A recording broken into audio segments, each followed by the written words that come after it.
What's up, everybody? It's your boy Reggie Casual from thecasual.ceo, and welcome to Unscripted, where we cover the fashion industry tips, tricks, business advice, consultations, and best practices. We are continuing our series on how to start your own streetwear line. All right, so we just did production, and now we're getting into the nitty-gritty, and that is setting up the foundation of your business. All right, this is one really important step, if not the most important step in your fashion brand history. This is going to settle everything. We're going to settle all the scores here.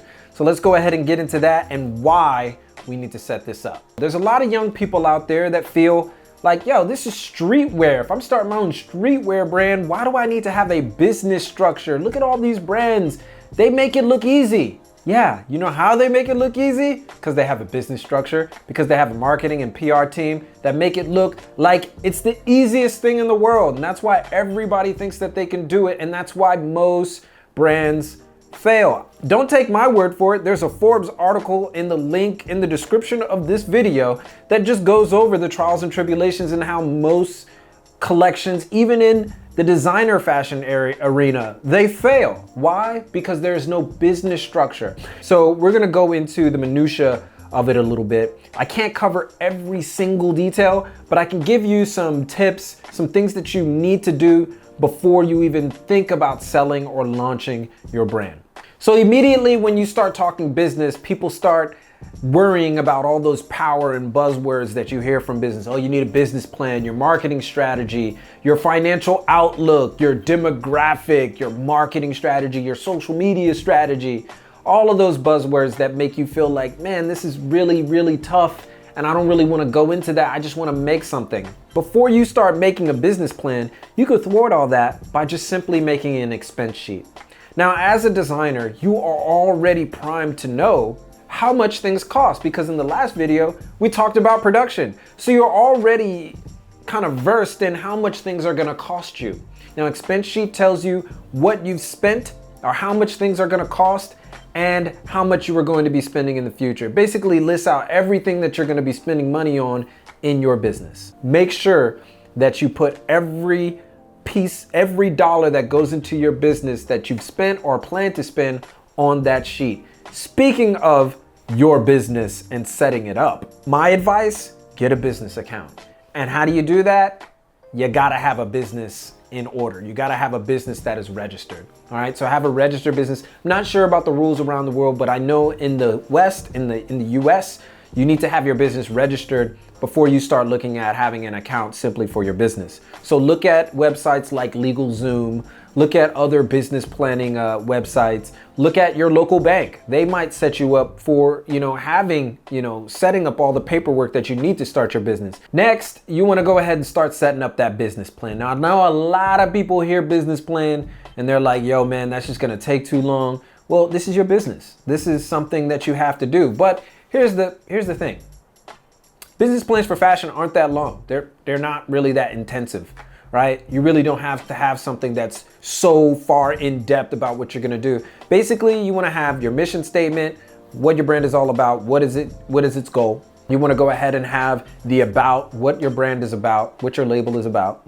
And you wanna go ahead and make your strategy, all your strategy terms, who you're gonna market to, your demographic, what is your marketing strategy, both in social media, guerrilla marketing, print media, all that good stuff. Your general marketing strategy, your financial outlook. Really what a business plan does is it's a form for you, right? It helps you stay on track. So if you don't have this, you're going to be haphazardly going around, oh, I'm just gonna put my stuff on Instagram, or I'm gonna try to, sell it to people on Reddit. These are all great marketing strategies. These are all great marketing tactics, but what is the plan? So if you put in your marketing plan, we're gonna market to people on Reddit through social media. We're gonna market to people on Instagram through social media. We're also gonna do some guerrilla marketing campaigns that you would do on foot. We're gonna have some print media out there in our local areas. We're gonna host parties and whatnot. We're gonna do all this kind of different promotion. We're gonna give free stuff out. We're gonna do all of these things. If you put that in motion on paper, it's a solid way for you to understand how things are gonna operate in your business. You have an understanding of how your business is going to operate and how you're gonna make sales. And that is really, really good for a lot of people. And not only for them, but it's paramount for you. Another piece of documentation that you're gonna wanna have to set up for your business is your line sheet. We're gonna get into line sheet making when we get into sales. But a line sheet basically has all the products that you are going to be producing for a season, and you would give these line sheets out to buyers, and the buyers would use this sheet to order from you. Again, very different process because it has to do with sales, but you definitely want to set this up before you even start launching or selling your brand. Maybe before that actual line sheet, you would have a product lineup sheet, and the product lineup sheet is a whole bunch of items that you want to make that you may not be able to make, right? So it basically lists out every single thing that you would maybe want to make for this season or next season or 2 seasons ahead. Again, future proofing, which is the last in this series.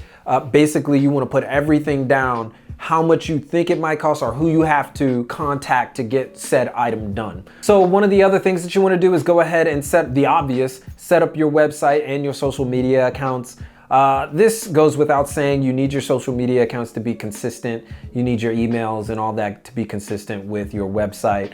All right. A lot of people send me letters personally, emails, and they're like, yo, can you check out my brand? 80 to 90% of the brands I check out, but there's usually something wrong that turns me off immediately. If your product shots are just abysmal, I will stop looking at your brand. The biggest turnoff is if you have a website address, if you have an email address that is not at your brand, right? So if it says info at, or if it says your brand at gmail.com, I immediately am like, I don't want to talk to this brand. They obviously are not serious enough, which goes into one of the most important aspects of your business, and that is presentation. So presentation is all about how things look on the outside of your brand, the package that it's in. Everything is just clean. You go to your website, it's clean, it's easy to go through it, it's easy to buy stuff. Your about page is professionally written. It's just nice and packaged well. Unfortunately, for most people, what they end up doing is they write in their own copy, especially on their about page or like under their descriptions of their product, and it sounds amateur. And if you sound amateur, you're gonna be treated like an amateur. Now, a lot of people out there are probably saying, yo, we're just trying to sell clothes. We don't need to put descriptions. If you like the design, then so what? So be it.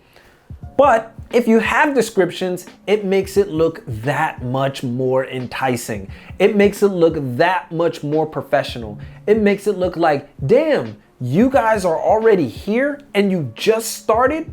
Case in point, look at what the Casual did. How we started is how we wanted it to end up being. We tried to start at the highest quality that we could at the beginning, because when people look at it, they can essentially say, yo, they should be up here, but they're still right here. That is a great place to be at, because people will start taking you seriously and they will start participating and wanting you to succeed. And that's why you want to have a presentation that is professional as you can get it at the very beginning.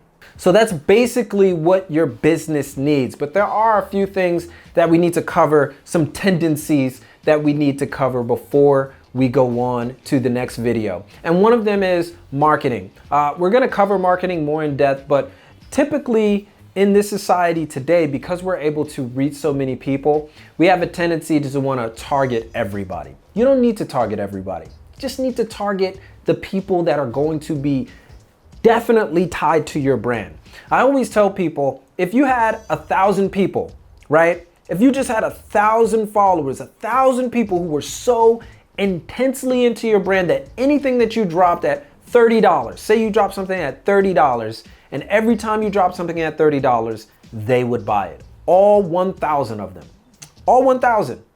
How much money is that for you? That is $30,000. Now, if I told you every time you drop something, you're going to make $30,000 with just that 1,000 people, you would probably take it, You would be like, 1,000 people? I can get 1,000 people. I can get 1,000 people to follow me on Instagram. Many of you out there are savvy enough to do that. But you need to put all these things in place, your business in place, something that looks attractive, that makes people want to be a part of that process. But don't go out there trying to market to everybody, because then you start messing with your pricing. You really should be selling something at 40, 50, but you sell it to 24 because you want to make more sales. No, if you have a high quality product and you want to sell it at 40, then sell to people who are going to buy 40. All right, and we're going to talk about that in marketing, but that's the tendency today, is that we got to go cheap because they ain't going to buy my brand if it's expensive. It's because your targeting is all out of whack, right? You're trying to target everybody. You're trying to make everybody like it. If you get 1,000 people, and a lot of brands don't even get that. They don't get 1,000 people to like their brand. But if you get 1,000 people, I'm pretty sure there's 1,000 people out there that'll like your brand, even if you sold it at a high price. So that's what you have to start thinking about. And finally, just be patient. A lot of people are impatient with this process. There's a lot of brands that have been doing it for years and they still don't have the following that they would like to have. And that's fine. Just be patient with the process. Don't fall into the trap of thinking that you have to sell now. This is a process. This is your brand. This is something that you really want to hold on to. This is your business. A business should last, right? A business should last or be sold, right? So those are two functions, right? It should last or it should be sold. And so you basically want to make sure that you remain patient, you keep on grinding, you future-proof, which we're going to talk about on a later video, and you put that hard work in, because after you start the business and after you have the people that you have, you're gonna have to do this every season. Every season, this is your business. And a lot of people don't future-proof. They don't think about that. Yo, I gotta make another season to close. I gotta do this. They're just worried about that first collection. They're just like, yo, let's just get this first one out and then see what happens. Let's not see what happens. Proper prior preparation prevents poor performance. So if you prepare, you will be locked and loaded to go even further. You already did your first collection, you should already be working on the second one. And that's it for Unscripted today. But we still have more episodes on the way. We still got to cover marketing, we still got to cover sales, and we got to cover future proofing.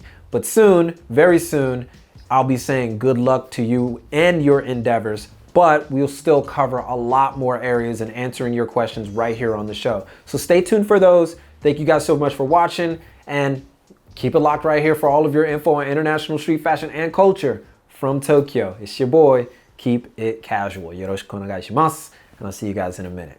You can check out more videos from The Casual by checking these guys out right over here. Be sure to follow us on Twitter and Instagram. You can even follow me personally. That's always fun, just to stay updated on the latest. But most importantly, YouTube からのアップデートのために下の丸を押してくださいませ。To stay updated on YouTube, press the circle below me.